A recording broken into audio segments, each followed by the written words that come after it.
Good day, children. Hope you all are studying regularly and enjoying the new experience of study from home.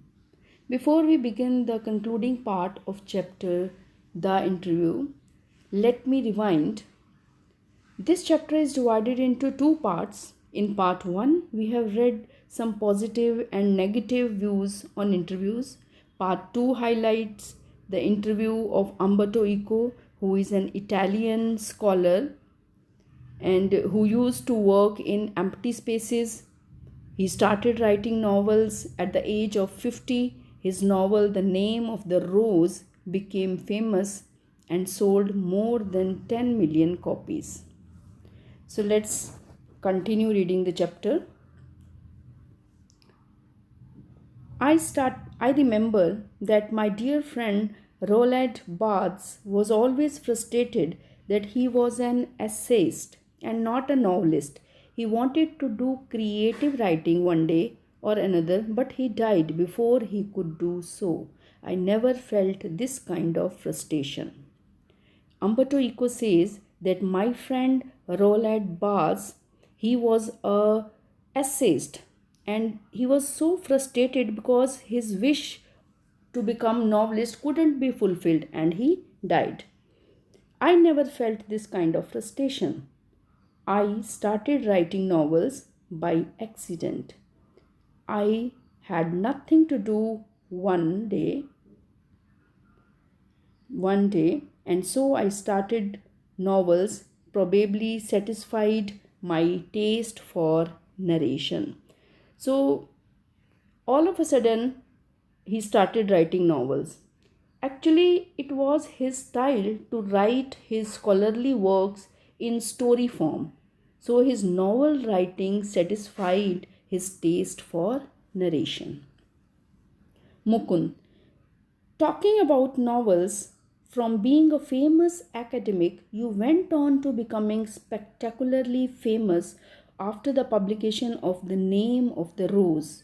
You have written 5 novels against many more scholarly works of non fiction, at least more than 20 of them.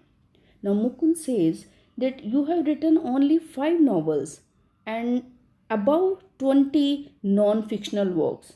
Now, non fictional works included articles, essays, academic texts, or he has written on the sign language as well. So, he says that you have written about 20 non fictional works. Umberto Eco corrects him by saying that over 40. I have written non fictional works above 40, not above 20. Now Mukund says over 40, among them a seminal piece of work on semiotics. But ask most people about Umberto Eco and they will say, oh, he is the novelist. Does that bother you?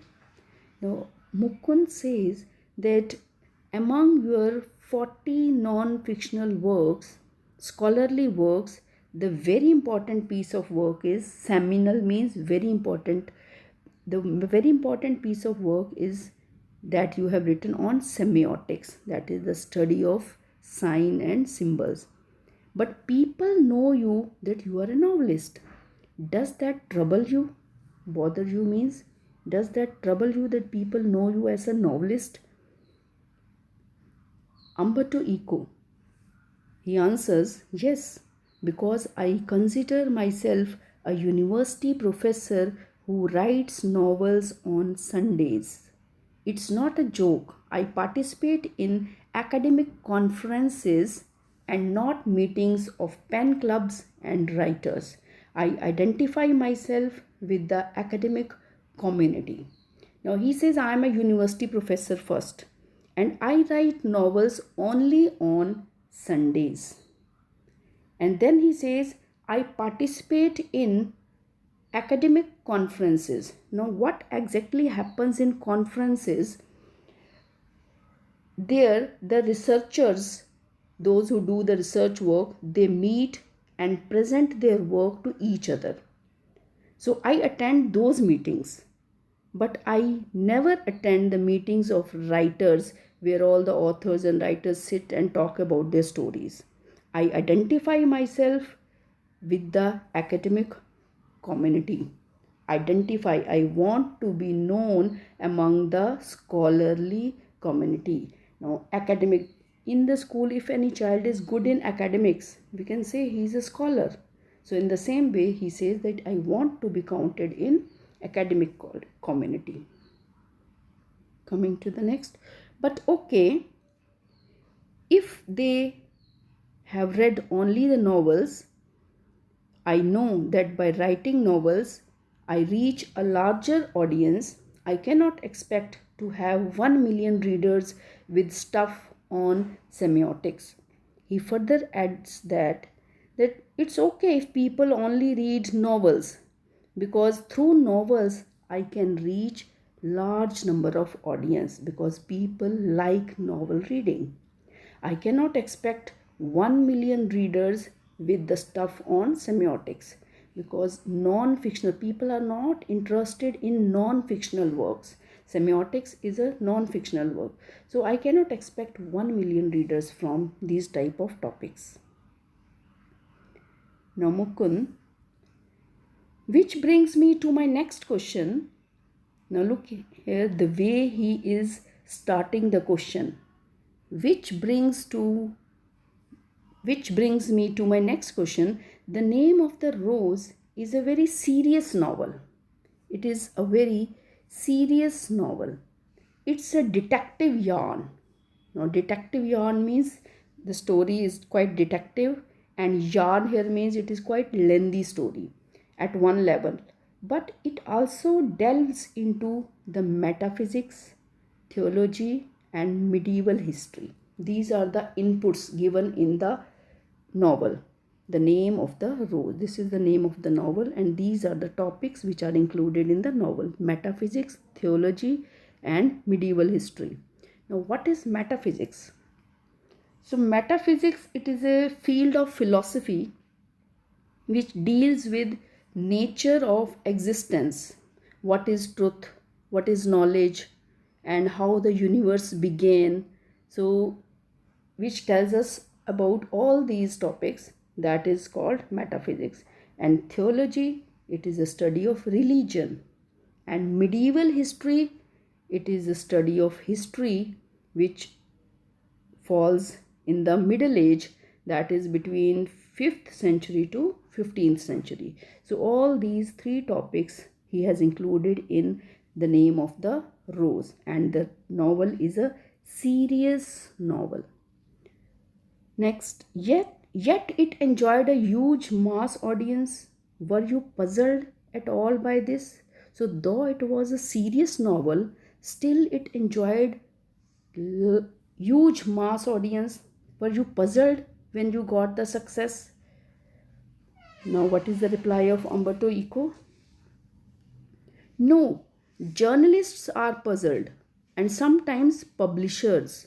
And this is because journalists and publishers believe that people like trash and don't like difficult reading experiences.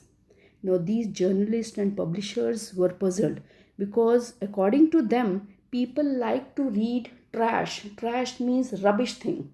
They like to read comical things, funny things, but they never like reading difficult experiences.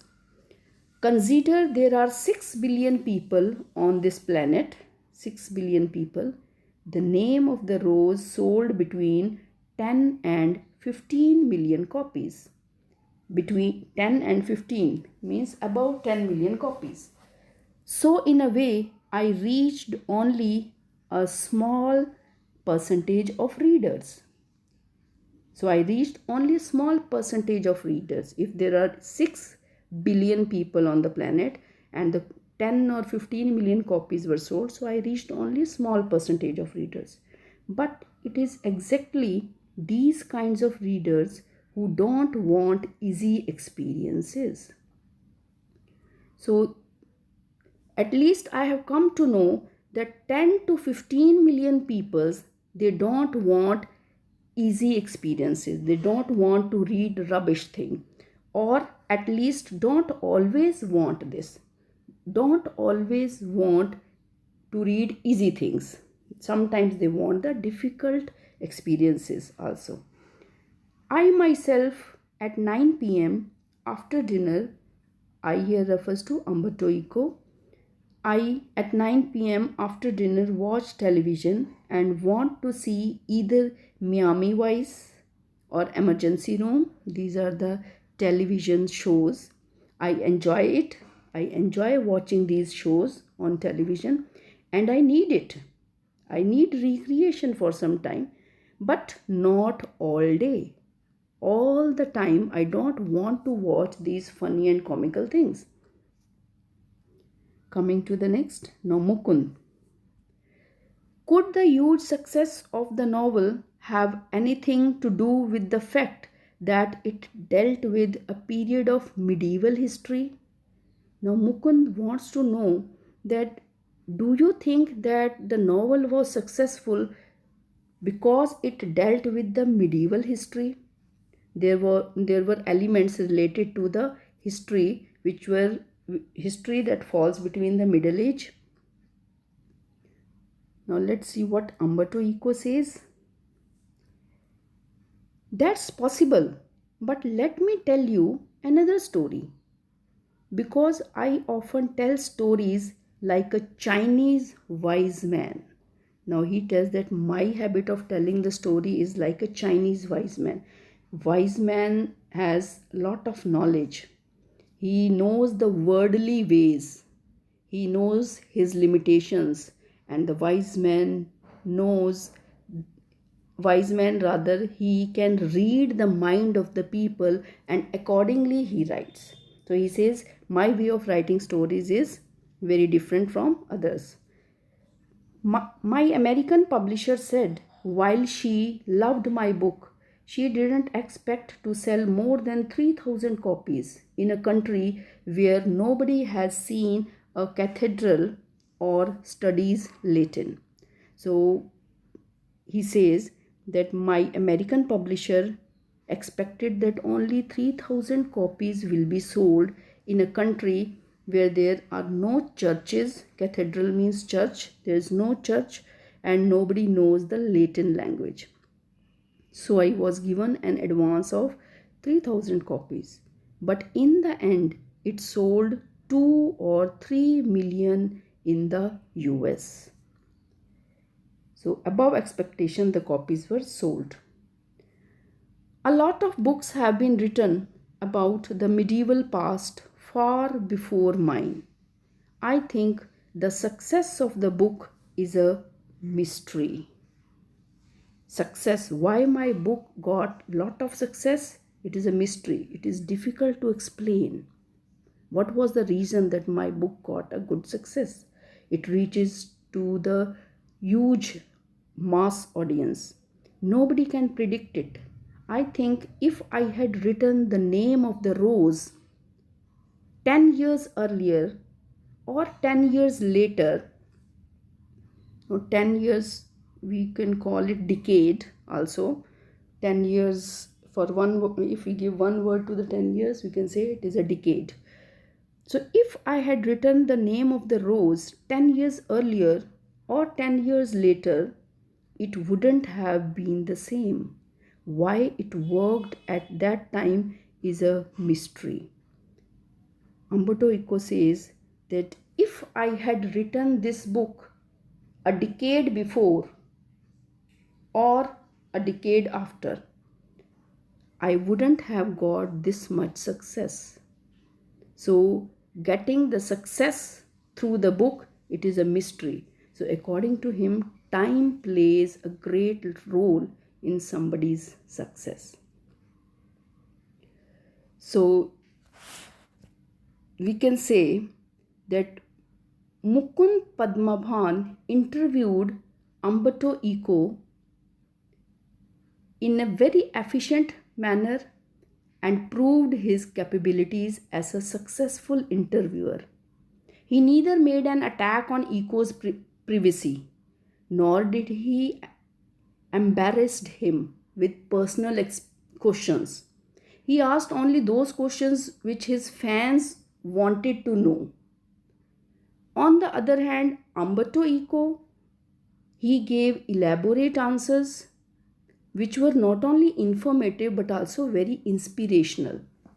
So we can say nowhere the interview appears to be an ordeal.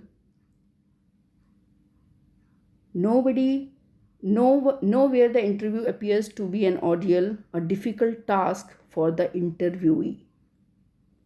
So here the chapter ends. Thank you and take good care of yourself.